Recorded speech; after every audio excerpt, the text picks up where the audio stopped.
So hello again, everybody. I had several people remind me that we had not had a chance to finish reading this book and they wanted to hear the end of it. So what I'm going to be doing is I'll be reading a chapter or maybe two each week so that we can finish up this book. I do, as you guys know, enjoy reading to you, so I hope that you enjoy hearing what's happening in our story. So we are now on chapter 21. It's called Attack and Counterattack. The morning after the trouble at the fountain, Dune awoke to a clamor rising through his window from the front of the hotel. He looked out, but he could see only the tops of people's heads, all clustered around the front steps. He ran downstairs with his shirt still unbuttoned, flapping around him to see what was happening. The doors of the hotel stood open. Through them he saw that a heap of trash had been dumped on the front steps. He went closer and looked. The pile seemed to consist of rotten vegetables and filthy rags scattered all over, with shiny green leaves and sharp twigs and long creepers pulled up by their dirty roots. Dune stared at it with the same sick feeling he had when he saw the black words on the hotel walls. It wasn't so much the pile itself that made him feel sick. It was that whoever did this hated the people of Ember, and hated Dune himself in particular. This was an act of revenge. He went outside, edging around the pile. Clary was standing on the step just below it, peering down at the leaves and branches. "Why would they bother to scatter leaves on everything?" she said. "And they're all the same kind, too." She picked up a sprig and looked closely at the bright green leaves, rubbing them between her fingers and sniffing them. "Strange," she said. But most people were too upset to pay attention to the contents of the pile. An angry buzz filled the air, and now and then one voice or another rose above the rest. "This is an outrage!" It was a clear, sharp voice. Tick's, Dune was sure. Then a high voice. "I hate them! I hate them!" That must be Lizzie, and sure enough, there she was, standing near Tick, dunking her shoes in a bucket of water to get the dirt stains off. After a while, Tick climbed the steps and clapped his hands. "All right, everyone," he called. "We've been attacked again, and this is worse than the first time. It's a disgusting insult and it fills us with rage. But all we can do right now is get this mess off our doorstep. Let's get busy and clean it up." Everyone did. They picked up armloads of the leafy vines and carried them away. They shoved the garbage down onto the ground and kicked it into the bushes. They brought buckets of warm water up from the river and sloshed them over the steps until everything was more or less clean. Tick supervised all this, calling out directions, though he didn't do any of the actual work himself, Dune noticed. "Doesn't want to get his clothes dirty," Dune thought rather grumpily. When the cleanup was done, people stood around and argued. Some were marching down to the town that very minute, confronting the town leaders and demanding that the vandals be punished. Other people said no, it wasn't good to cause trouble. It would just make everything more unpleasant. And anyway, it wasn't the whole village that was against them, only some of them. "But which ones?" somebody yelled. "And how do we stop them? They have to be stopped."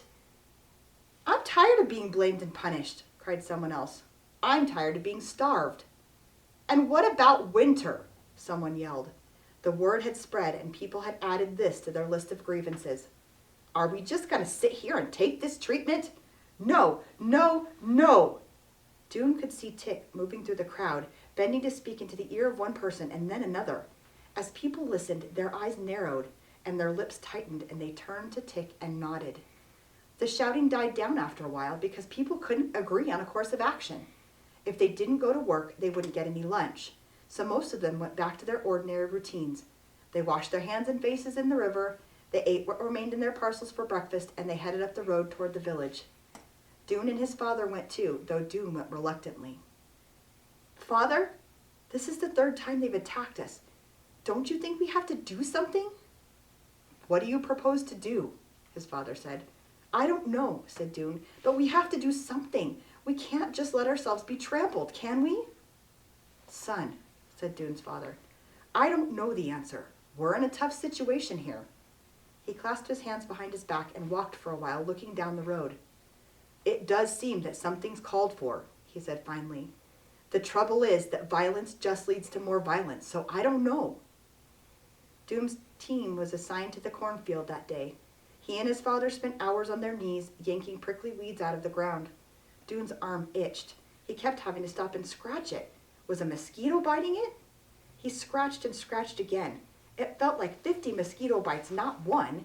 He had them on his other arm too. Both arms itched like crazy. Finally, he stopped working and held his arms out in front of him. From wrist to elbow, they were carpeted with red lumps. "Look, Father, I have a rash. What is it?"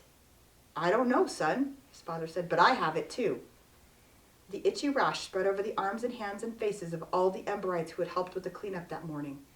"What is this?" people said as they worked in the bakery and the bike shop and the brickyard and the tomato fields.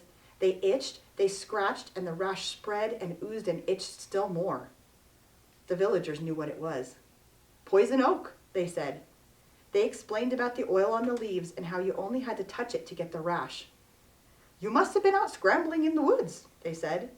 But the Emberites had not been scrambling in the woods. They knew how they'd been poisoned. Someone had done it on purpose. Fury spread among the Emberites like a fire. Those who heard about the poison oak raged about it, and those who hadn't, and before long everyone knew. Diggers threw down their shovels, fruit pickers pushed the ladders to the ground and stalked out of the orchard. Someone in the bakery flung a great clump of dough at the supervisor, and someone in the egg shop hurled 3 eggs at the wall. The terrible itching aggravated everyone's anger, and before long the people of Ember began to gather in the streets and in the plaza, and the gathering became a crowd, and the crowd became a mob. Dune ran into the village with the other field workers, and he found himself in the middle of this mob. He heard Tick's voice from somewhere nearby. "They gave us poison. What shall we give them?" When there was no response but a confused babble, the question came louder. "What shall we give them?" This time the answer came, a crash and a tinkling of shattered glass.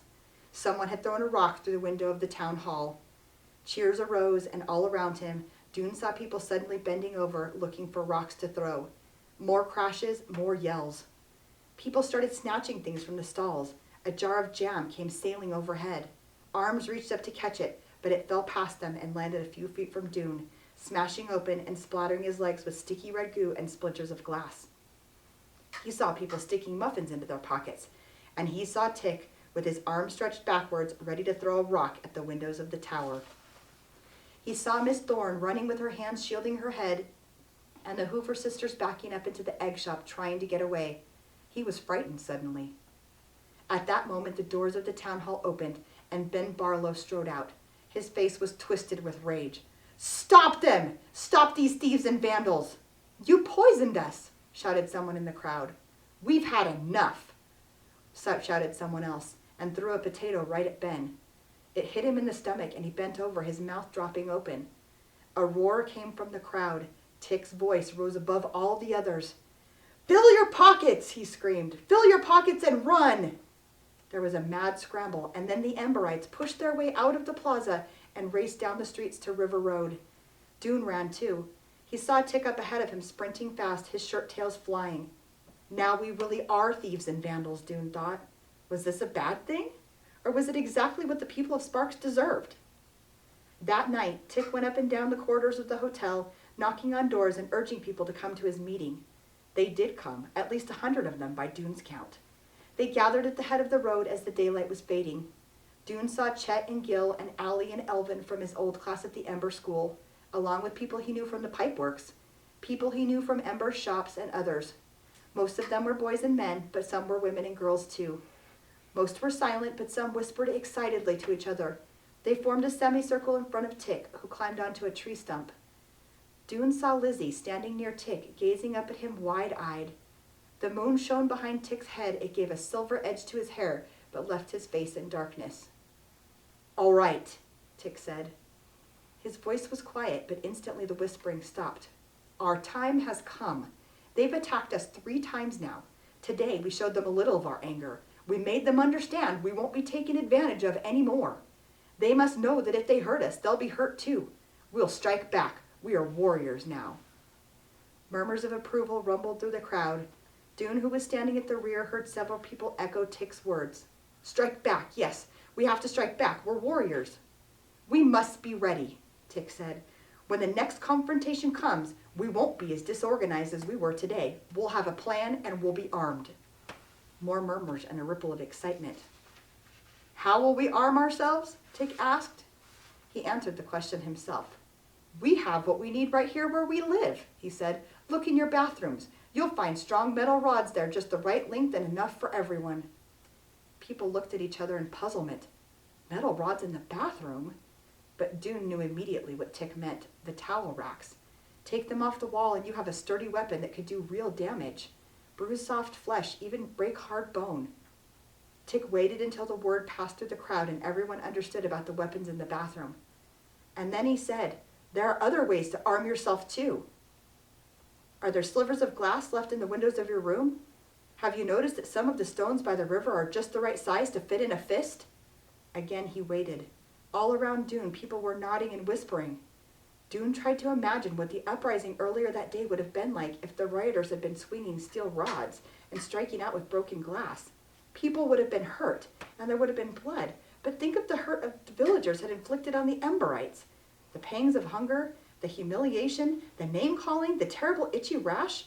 Didn't one deserve another? Wasn't he simply being squeamish to shrink from it? He would have to strengthen himself, he thought. Not his body, but his spirit, his will. It would take a kind of strength he didn't have yet to strike another person with the intent to harm. Tick was bending forward now and speaking in a softer voice. People shushed each other and listened. Go back now and sleep, my warriors. In the next days, prepare yourselves well. Remember how you felt when you saw those ugly words scrawled on our walls. Remember how you felt when the poison rash crawled up your arms. The people of Sparks will wrong us again, and we can be sure when it happens we'll be ready. After the meeting, Dune walked back to the hotel feeling vaguely uneasy. Tick might be right, but somehow Dune couldn't feel wholehearted about being a warrior. Was it because he was a coward? He didn't want to be a coward. He didn't really think he was one. What was his problem then? That was chapter 21. I don't know about you guys, but I am a little concerned about these Emberites. They have turned from wanting to protest and complain when things aren't going their way, when they feel that they're not being treated right, to wanting to hurt other people. I'm hoping that Dune realizes that this is not the right way to do things. Stay tuned. I'll be back next week with another chapter.